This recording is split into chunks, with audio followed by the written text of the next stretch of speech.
இது நமது கேப்டன் தொலைக்காட்சியின் பிற்பகல் செய்திகளை வழங்குவதற்காக மோனிஷா. முக்கிய செய்திகள்.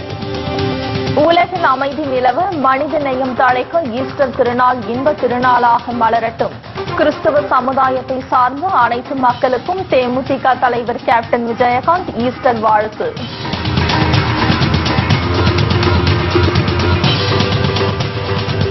உரிமைக்காக போராட்டத்தில் ஈடுபட்டு வரும் விவசாயிகள் உள்ளிட்டோரை அழைத்து பேசாதது ஏன் என ஜெயலலிதாவுக்கு திருமதி பிரேமலதா விஜயகாந்த் கேள்வி. மக்களின் நலன் பற்றி துளியும் சிந்திக்காத முதலமைச்சராக உள்ளதாகவும் விமர்சனம்.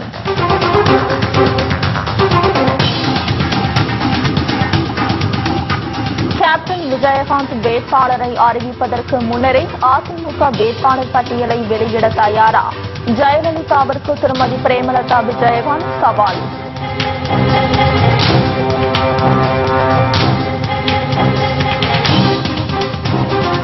விளையாட்டுத் துறையில் இளைஞர்கள் புரட்சியை ஏற்படுத்த வேண்டும். பிரதமர் மோடி வலியுறுத்தல்.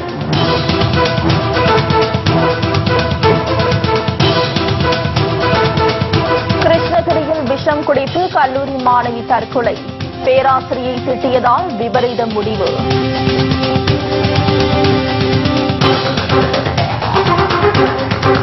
அரையிறுதிக்கு தகுதி பெறுமா இந்தியா? ஆஸ்திரேலியாவுடன் இன்று பல பரீட்சை.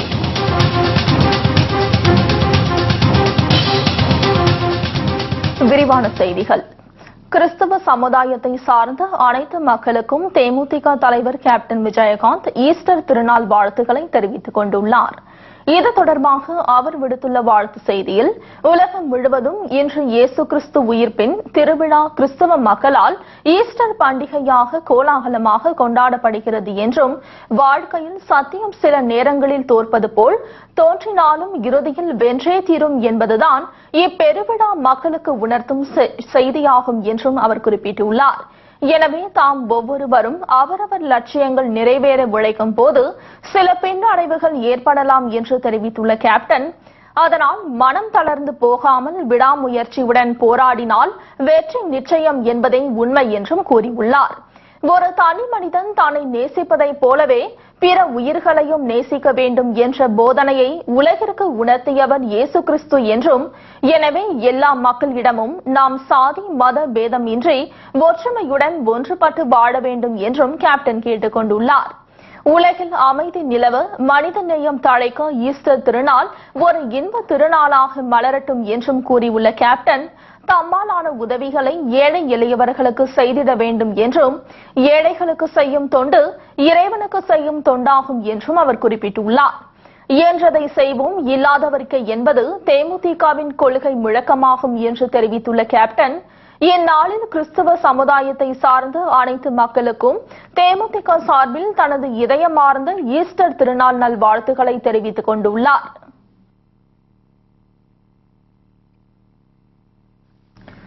மக்களின் நலன் பற்றி துளியும் சிந்திக்காத ஜெயலலிதா வாக்குக்காக மட்டுமே அவர்களை நேரில் சந்திப்பதாக திருமதி பிரேமலதா விஜயகாந்த் சாடியுள்ளார். உரிமைக்காக போராட்டத்தில் ஈடுபட்டு வரும் விவசாயிகள் உள்ளிட்டோரை இதுவரை அழைத்து பேசாதது ஏன் என அவர் கேள்வி எழுப்பியுள்ளார்.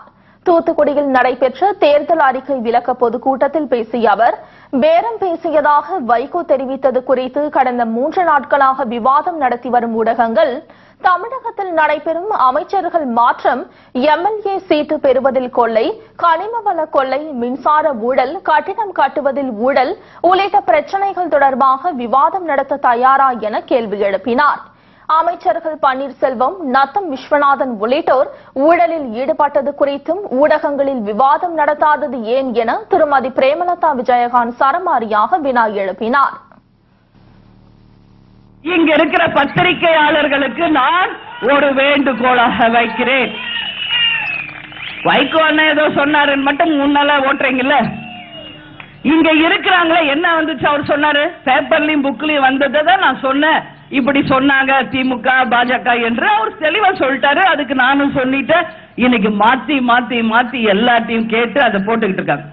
சரி, அதே புக்ஸ் அண்ட் மேகசின்ஸ்ல வந்தது நீங்க மற்றவைகளையும் இதே போல விவாதங்களாக எடுத்து உங்க டிவிலையும் பேப்பர்லயும் மேகசின்ஸ்லயும் விவாதிக்க தயாரா என்ற கேள்வியை தமிழ்நாட்டில் இருக்கிற ஒட்டுமொத்த பத்திரிகையாளர்களை பார்த்தீங்க. நான் கேட்கிறேன், இந்த தமிழ்நாட்டில் இந்த 5 வருஷத்துல எத்தனை முறை மந்திரி சபை மாற்றி அமைக்கப்பட்டு தினந்தோறும் மந்திரிகளை மாற்றிட்டு இருக்காங்க.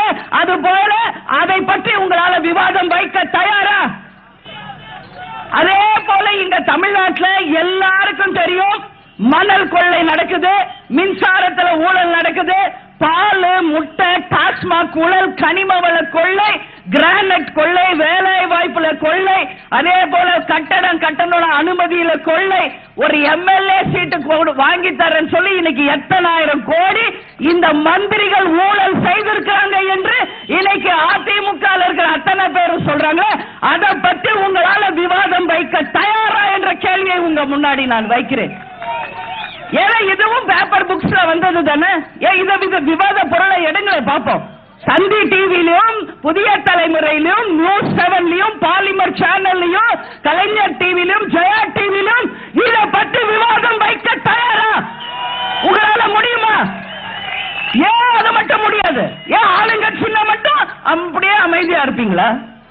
விவாதம் என்றால் எல்லாவற்றுக்கும் பொதுவான விவாதமாக இருக்கணும்.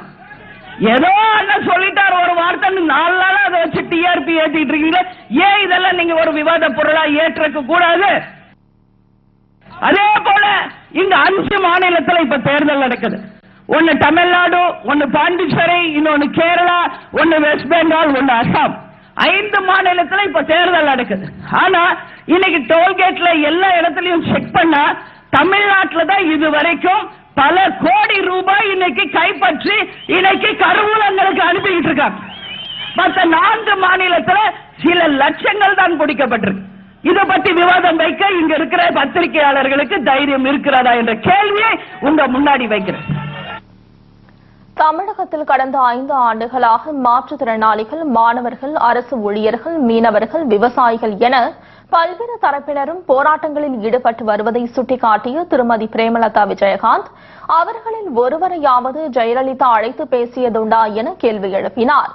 ஓட்டுக்காக மட்டுமே பொதுமக்களை ஜெயலலிதா நேரில் சந்திப்பதாக அவர் குற்றம் சாட்டினார். கேப்டன் விஜயகாந்த் வேட்பாளரை அறிவிப்பதற்கு முன்னரே அதிமுக வேட்பாளர் பட்டியலை வெளியிட தயாரா என ஜெயலலிதாவிற்கு திருமதி பிரேமலதா விஜயகாந்த் சவால் விடுத்தார். மழை வெள்ளத்தால் பாதிக்கப்பட்ட மக்களை தமிழக அமைச்சர்கள் யாரும் சந்திக்காத நிலையில் கேப்டன் விஜயகாந்த் நேரில் சந்தித்து ஆறுதல் தெரிவித்ததை திருமதி பிரேமலதா விஜயகாந்த் அப்போது நினைவு கூர்ந்தார். மத்திய அரசு வழங்கிய 2000 கோடி ரூபாய் பணத்தை மழை வெள்ளத்தால் பாதிக்கப்பட்ட மக்களுக்கு முழுமையாக வழங்காமல் ஆளும் அதிமுகவினருக்கு மட்டுமே தமிழக அரசு வழங்கியதாகவும் அவர் குற்றம் சாட்டினார். இங்க மழை வெள்ளத்துல பாதிக்கப்பட்ட திருவிக்கா நகர், குறிஞ்சி நகர், ஊரணி, ஒத்தவீடு, தங்கமணி நகர், பொட்டல்காடு பகுதிகளை மழை வெள்ளம் பாதிக்கப்பட்ட பொழுது யாருமே போய் பார்க்கல. மக்களையே சந்திக்க முடியாத ஒரு நிலைமையை அந்த மக்கள் அவ்வளவு கஷ்டப்பட்டாங்க. ஆனா கேப்டன் ஒருவர் தான் நேரடியாக சென்று அந்த மக்களை சந்திச்சு 1000 குடும்பங்கள் 2000 குடும்பம் எல்லாரையும் சந்திச்சு இயன்றதை செய்வோம் இல்லாதவர்க்கே என்ற பணியில நம்மளால முடிஞ்ச உதவியை கேப்டன் அவர்கள் தன்னுடைய கரத்தால செஞ்சு அவர்களுடைய கஷ்டத்துல பங்கேற்றுக்கிட்டார். கேப்டன் செய்யறதா இது சூப்பர் நான் சொல்ல, இயன்றதை செய்வோம் இல்லாதவர்க்கே அப்படிங்கறதா நம்ம பாலிசி. அதனால ஆனா கஷ்டத்துல போய் பங்கேற்றாருல. இன்னைக்கு எந்த கட்சி தலைவர் வந்து மக்களை சந்திச்சாங்க, யார் போய் அவங்க குறைகளை தீர்த்தாங்க அப்படிங்கறத நீங்க எல்லாருமே உணர்வுன்னு சொல்லி இந்த நேரத்துல கேட்டுக்கிறேன். தூத்துக்குடி மற்றும் திருப்பூர் மாநகராட்சிகளின் மேயர்களின் செயல்பாடு குறித்து கடுமையாக விமர்சித்த திருமதி பிரேமலதா விஜயகாந்த் தமிழகத்திற்கு அவர்கள் பெரிய அவமானத்தை உண்டாக்கிவிட்டதாக கூறினார். இன்னைக்கு 2 மேயர் இந்தியா ஃபுல்லா ஃபேமஸ். ஒன்னு திருப்பூர்ல இருக்காங்க ஒரு மேயர், பிஏவுக்கும் எம்ஏவுக்கும் புது விளக்கத்தை கொடுத்த ஒரு மேயர் திருப்பூர்ல இருக்கிறாங்க. அதே போல ஒரு மேயர் சசிகலா புஷ்பா என்று ஒரு மேயர் இந்த தூத்துக்குடியின் ஒட்டுமொத்த அவமானமாக ஒரு மேயர் இருக்காங்க. அந்த வாட்ஸ்அப் மெசேஜ பார்த்து இன்னைக்கு சிரிக்காத ஆளே இல்ல. அதுதான் இந்த ஆட்சியினுடைய அவலம் அப்படிங்கிறது இந்த நேரத்தில் சொல்றேன். இவங்க பேசுறாங்க மத்தவங்களை பத்தி என்னென்னவோ. முதல்ல உங்க எம்பிக்களையும் உங்க எம்எல்ஏக்களையும் உங்க மந்திரிகளையும் உங்க கட்சியில இருக்கிறவங்களையும் முதல்ல அந்த குடிப்பழக்கத்தில இருந்து வெளியே கொண்டு வாருங்கள் ஜெயலலிதா அவர்களே. பிறகு மற்றவங்களுக்கு நீங்க அட்வைஸ் பண்ணுங்க. 3 பேரை ஒரு ஆளை நம்ம சுட்டி காட்டி பேசுறப்ப 3 பேரை நம்மளை நோக்கி இருக்கும், மறந்துடாதீங்க. அறிஞர் அண்ணா ஏன் இப்படி கை வச்சாரு? ஒண்ணு நம்ம பத்தி மத்தவங்களை சொன்னா 3 விரல் நம்மளை பார்த்து சொல்லுதான். அதனால ஒருத்தரை பத்தி குறை சொல்றதுக்கு முன்னாடி 3 விரல்கள் உங்களை குறை சொல்வது என்பதை உணர்ந்து கொள்ளுங்கள். இன்னைக்கு சசிகலா புஷ்பாவுடைய வாட்ஸ்அப் ஒரு மட்டமான ஒரு வாட்ஸ்அப், இன்னைக்கு தலைகுனிவை ஏற்படுத்தக்கூடிய ஒரு வாட்ஸ்அப். இங்க மழை வெள்ளம் நடந்த பொழுது டெல்லியில உட்கார்ந்துகிட்டு இவங்க என்னெல்லாம் பண்ணாங்க என்பது தெளிவாக அந்த வாட்ஸ்அப்ல வந்திருக்கு. நடைபெறவுள்ள சட்டப்பேரவை தேர்தலில் தேமுதிக மக்கள் நல கூட்டணி ஆட்சிக்கு வந்தால் தூத்துக்குடியில் குடிநீர், சாலை, ரயில்வே பணிகள் உள்ளிட்ட மக்களின் பல்வேறு பிரச்சினைகளுக்கு போர்க்கால அடிப்படையில் தீர்வு காணப்படும் என்றும் திருமதி பிரேமலதா விஜயகாந்த் உறுதியளித்தார். அதேபோல் அரசு கல்லூரி மற்றும் சட்டக்கல்லூரி அமைப்பது தொடர்பாக தேமுதிக தேர்தல் அறிக்கையில் இடம்பெற்றுள்ளதாகவும் தெரிவித்த அவர், தொழிற்சாலைகளை மேம்படுத்த நடவடிக்கை எடுக்கப்படும் என்றும் உறுதியளித்தார். தூத்துக்குடியில் தடையில்லா மின்சாரம் வழங்கப்படும் என்றும் பட்டா இல்லாதவர்களுக்கு உடனடியாக பட்டா வழங்கப்படும் என்றும் அவர் தெரிவித்தார். நம்ம ஆட்சி வரும்பொழுது தூத்துக்குடி மாவட்ட மாநகராட்சிக்கு நம்ம என்ன செய்ய போறோம்ன்றத ஷார்ட்டா சொல்றேன், நல்லா புரிஞ்சுக்குங்க. இங்க 1வது ரயில்வே கேட்ல மக்கள் பயன்பாட்டிற்காக சுரங்கப்பாதை திட்டம் வேண்டும் என்று பல நாளா கோரிக்கை வைக்கப்பட்டிருக்கு. இன்றைக்கு வரைக்கும் அது நிறைவேற்றப்படவில்லை. உடனடியாக அது சரி செய்யப்படும். அதே போல 2ஆம் ரயில்வே கேட்ல ரயில்வே மேம்பாலம் வேண்டும் என்ற கோரிக்கை மக்களால் வெகு நாட்களாக வைக்கப்படுகிறது. இதுவரைக்கும் யாரும் செய்யல. அதே போல பிபிடி சிக்னல் மேம்பாலம் வேணும் என்றும் மக்கள் கோரிக்கை வச்சிருக்காங்க. இன்றைக்கு வரைக்கும் அதுவும் உங்களுக்கு சரி செய்யல. அதே போல இங்க குடிப்பு தண்ணி நிவர்த்தி செய்ய 4வது பைப்லைன் திட்டத்தை விரைந்து நிறைவேற்றணும் என்று மக்களுடைய நீண்ட கோரிக்கை இன்றைக்கு வரைக்கும் அந்த நிறைவேற்றப்படாமலேயே இருக்கிறது. தூத்துக்குடி மக்களுக்கு இன்னைக்கு சுகாதாரமான குடி தண்ணீர் இல்ல. சரியான நேரத்தில் குடி தண்ணீர் வசதி அவங்களுக்கு வரல. 7 நாட்களுக்கு ஒரு வாட்டி குடி தண்ணீர் வரக்கூடிய ஒரு அவலை ஆட்சி இங்க நடந்துகிட்டு இருக்கு. அதை சரி செய்யணும். அதே போல இங்க பாழடைந்த சாலைகளை உடனடியாக சரி செய்து மழை வெள்ளத்தில் பாதிக்கப்பட்ட எல்லா சாலைகளையும் நிச்சயமாக போர்க்கால அடிப்படையில் நிவர்த்தி செஞ்சிருக்கிறோம். ஆளுங்கட்சி ஒண்ணுமே செய்யல, ஒரு மேயரும் செய்யல, யாரும் செய்யல. ஆனா நம்ம வந்தால் நிச்சயமாக மக்கள் பிரச்சனையை கையில் எடுத்து எல்லா பிரச்சனைகளுக்கும் சரி செய்வோம் என்ற உறுதியை உங்ககிட்ட நான் கொடுக்கிறேன்.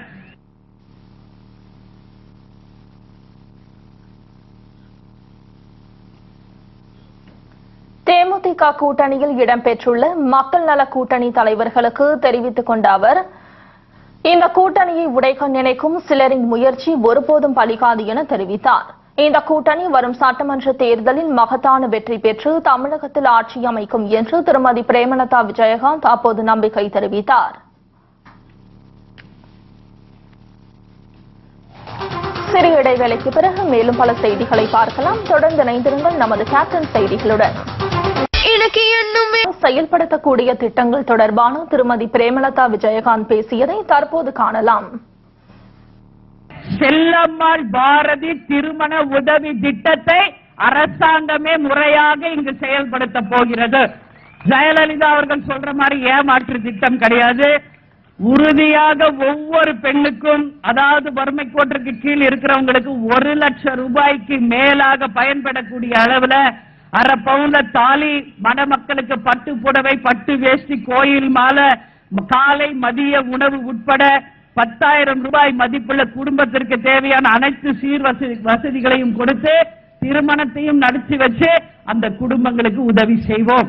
சிலருக்கு அது இல்ல, எங்களுக்கு பேங்க்ல லோன் வாங்கிதான் எல்லாருமே கடன் வாங்கிதான் கல்யாணம் பண்றேன். ஆனா திருப்பி அந்த கடனை கட்ட முடியல, வட்டி ஏறி போய் இன்னைக்கு அத்தனை குடும்பங்கள் கஷ்டப்படுது. அதனால மக்கள் கோரிக்கை வச்சிருக்காங்க, பேங்க்ல எங்களுக்கு ஒரு 1 லட்சமோ 2 லட்சமோ திருமணக்கென்றே லோன் வாங்கி தரணும் கவர்மெண்ட். அப்புறம் நாங்க சிறுக சிறுக அந்த லோனை திருப்பி அடைக்கிறோம், அதுவும் குறைஞ்ச வட்டியில வேணும் என்று மக்கள் கோரிக்கை வச்சிருக்கீங்க. உறுதியாக திருமண லோன் பேங்க் மூலமாக குடும்பங்களுக்கு வழங்கப்படும். நீங்க யாரும் போய் வெளியில வட்டிக்கு காசு வாங்கணும் கஷ்டப்பட வேண்டிய அவசியம் இல்லை என்பதை உறுதியாக இந்த நேரத்தில் உங்க முன்னாடி நான் சொல்றேன். அதே மாதிரி இங்க பாத்தீங்கன்னா தங்க நகைகளை கொண்டு போய் அடமானம் வைக்கிறீங்க, ஆனா திருப்பி அதை மூட்டு எடுக்கவே முடிய மாட்டேங்குது. எல்லா நகையும் அதோட போயிருது. அதனால அரை வட்டி மட்டுமே போட்டு அந்த நகைகள் சீக்கிரமா மீட்டு எடுக்கிறதுக்கு இந்த அரசாங்கம் உங்களுக்கு உதவி செய்யும் என்பதை இந்த நேரத்தில் சொல்றேன். அதுவும் இல்லாம மெயினா தமிழ்நாட்டில் கந்து வட்டி, மீட்டர் வட்டி முற்றிலுமாக அகற்றப்படும். எப்படி லாட்டரி என்றதை முற்றிலுமாக அகற்றணுமோ இரும்பு கரத்தை கொண்டு இந்த கந்து வட்டி, மீட்டர் வட்டியை உடனடியாக தமிழகம் முழுவதும் செயல்படுத்துவோம் என்ற உறுதியை உங்க முன்னாடி நான் வைக்கிறேன். ஈஸ்டர் பண்டிகையை முன்னிட்டு தமிழகம் முழுவதும் உள்ள தேவாலயங்களில் நடைபெற்ற சிறப்பு பிரார்த்தனையில் ஏராளமான கிறிஸ்தவர்கள் கலந்து கொண்டனர். இயேசு கிறிஸ்து சிலுவையில் அறையப்பட்டு உயிர்த்தெழுந்து 3ஆம் நாளான ஈஸ்டர் தினமாக கிறிஸ்தவர்கள் கொண்டாடி வருகின்றனர். அதன்படி உலகம் முழுவதும் ஈஸ்டர் தினம் இன்று கொண்டாடப்பட்டு வருகிறது. இதையொட்டி நள்ளிரவு முதல் சென்னை உட்பட தமிழகத்தில் உள்ள அனைத்து தேவாலயங்களில் சிறப்பு கூட்டு பிரார்த்தனை நடைபெற்றது. இதில் ஏராளமான கிறிஸ்தவர்கள் கலந்து கொண்டு ஒருவருக்கு ஒருவர் வாழ்த்துக்களை தெரிவித்துக் கொண்டனர். இவ்வாறு உலக மாந்தர் அனைவரும் உமது அருளினால் ஆபிரகாமின் உண்மை கொண்ட மக்களுக்குரிய உரிமை வாழ்வை முழுமையாக பெற்றுக் கொள்ள செய்வீராக. ஆண்டவர் இயேசுவினுடைய உயிர்ப்பு பெருவிழாவை கொண்டாடுகின்ற இந்த மகிழ்ச்சியான நாளிலே உங்கள் அனைவருக்கும் உயிர்ப்பு பெருவிழா நல்வாழ்த்துக்களை அன்போடு தெரிவித்துக் கொள்கின்றேன். உலகம் முழுவதும் காணப்படுகின்ற பல்வேறு தரமான வன்முறைகள் அனைத்தும் அகன்று எல்லா இடங்களிலும் உயிர்த்த கடவுள் கொண்டு வந்திருக்கின்ற அந்த அமைதி, சமாதானம் எங்கும் மலர வேண்டுமென்று இந்த நாளிலே நாம் அனைவரும் சிறப்பாக வேண்டுவோம், அதற்காக உழைப்போம். நாகர்கோவிலில் புனித சவேரியர் பேராலயத்தில் நள்ளிரவு நடைபெற்ற சிறப்பு பிரார்த்தனை மற்றும் ஜெப நிகழ்வுகளில் ஏராளமான கிறிஸ்தவர்கள் கலந்து கொண்டனர்.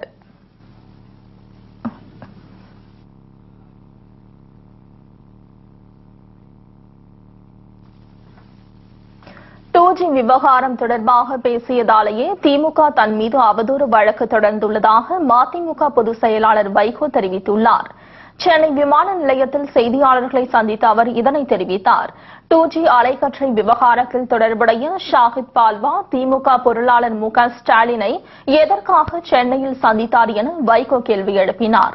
மேலும் 2G அலைக்கற்றை விவகாரம் தொடர்பாக கருத்து தெரிவித்ததாலேயே திமுக தரப்பினர் தன் மீது அவதூறு வழக்கு தொடர்ந்துள்ளதாகவும் அதன்படி சட்டப்படி எதிர்கொள்வேன் என்றும் வைகோ அப்போது தெரிவித்தார். 2G ஸ்பெக்ட்ரத்தில் ஷாஹித் பால்வா சென்னைக்கு வந்து ஸ்டாலின் அவர்களை சந்தித்தாரே, அப்பொழுது என்ன அவர்களுக்குள் நடந்தது? இது ஒரு மூடு மந்திரம்.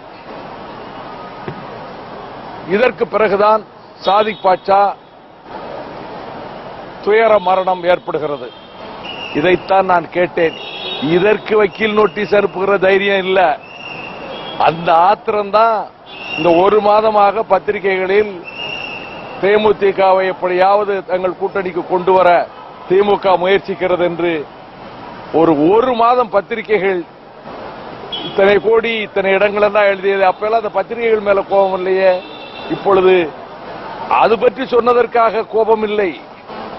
இந்த 2G ஸ்பெக்ட்ரம் குறித்து கனிமொழியை பலிகடா ஆக்கிவிட்டார்கள் என்று நான் சொன்ன இந்த ஆத்திரத்தில் தான் அவர்கள் சொல்லியிருக்கிறாங்க. ரொம்ப நல்லது. இதுக்கு முந்தி டெஃபமேஷன் ஏற்கனவே 4 கேஸ் இருக்கு, 12 வருஷமா இருக்கு.